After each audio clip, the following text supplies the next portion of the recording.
If your Samsung monitor is not detecting an HDMI signal, don't worry, this is a very common problem and is usually easy to fix. In most cases, the issue is caused by cables, input settings, or software conflicts rather than a faulty monitor.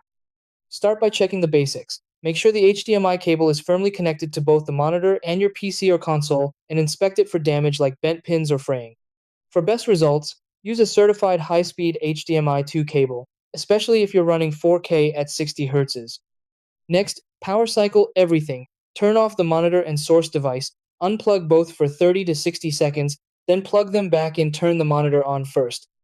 Open the monitor's on-screen menu and manually select the correct HDMI input, especially if your monitor has HDMI 1 and HDMI 2 ports.